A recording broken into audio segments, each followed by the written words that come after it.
isa ka sa maraming Pinoy na nalulubog sa 5 dahilan na to. Tingnan natin kung alin ang tumatama sa'yo. Tip number 1. Huwag ka magtipid nang walang plano. Alam mo yung tipid level natin? Walang kape, hindi kumakain sa labas, pero the moment na may sale, boom! Ubus agad yung ipon. Ang tanong, bakit ganyan? Kasi wala tayong malinaw na plano. Tipid tayo ng tipid, pero hindi natin alam kung saan pupunta yung pera natin. So, anong solusyon? Simple. Bago ka magtipid, magplano ka muna. Tanungin mo sarili mo, bakit ba ako nag-iipon? Halimbawa, para makapag-live o makabakasyon, o kaya para sa birthday na paparating. Kahit maliit lang muna na ipon, basta may purpose. Kapag may klaro ka ng dahilan at timeline, mas ganado kang mag-ipon. Kaya wag lang puro tipid. May plan dapat. Tip number 2. Utang lang ng utang, basta may utak. Sweldo pa lang, kalahati na agad. Bayad sa utang, pagdating ng susunod na buwan, ganun na naman. Paulit-ulit, tapos may magsasabi pa, masama kasi mangutang. pero teka, masama ba talaga? O hindi lang natin naiintindihan? Actually, hindi masama ang utang kung ginagamit mo sa tamang paraan. Iba ang utang na nagpapahirap sa utang na ginagamit as a way para umasenso. Kumbaga parang kutsilyo lang yan, diba? Pwede kang masugatan, pero pwede mo rin itong gamitin para magluto ng ulam kung gagamitin sa tama. Good and bad example of utang. Bagong phone na hulugan kahit maayos pa yung luma. Bad na utang yan. Inutang ang motor para lang maiyabang. Baka sira na ang motor mo, hindi ka pabayad. Pero kung para sa bahay o sa maliit na negosyo, pwede. Basta may plano at kaya mong bayaran. Bago ka mangutang, tanungin mo muna sarili mo. May kita ba to? Kaya ko bang magbayad on time? May backup plan ba ako kung pumalpak? Kung hindi mo masagot lahat ng oo, baka hindi pa to yung utang para sa'yo. Kaya wag mong i-generalize na masama ang utang.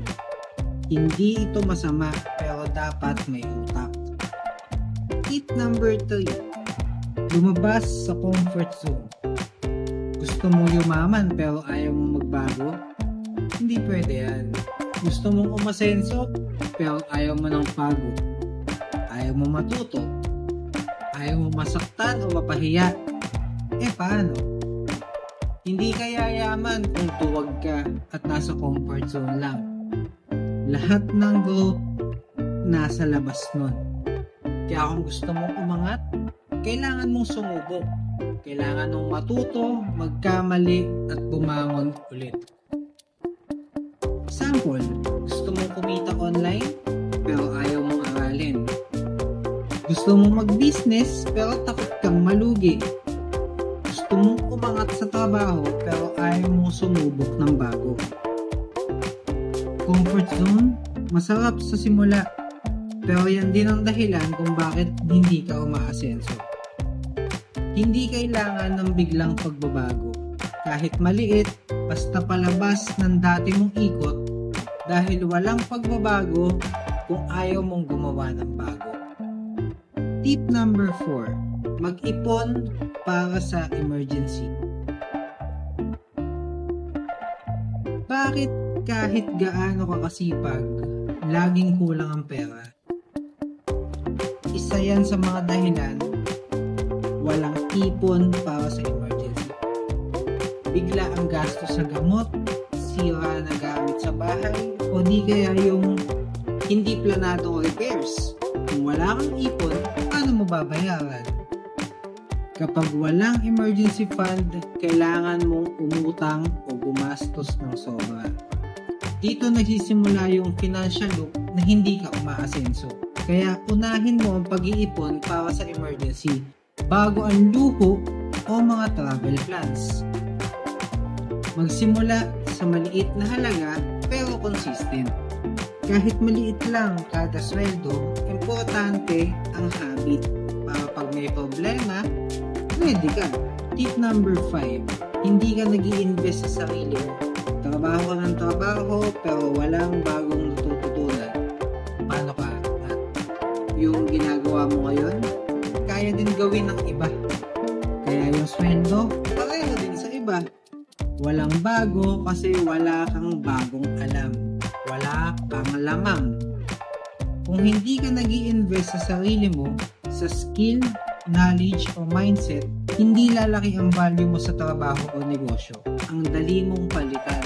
Kaya ugaliin magbasa, manood ng mga video na makakatulong, matuto ng bagong skills kahit tuwing weekend lang, kahit paunti-unti, basta tuloy-tuloy. Ang tunay na puhunan mo, hindi lang pera, kundi utak at mindset mo. Kaya huwag puro pasok lang sa work, mag-aral din.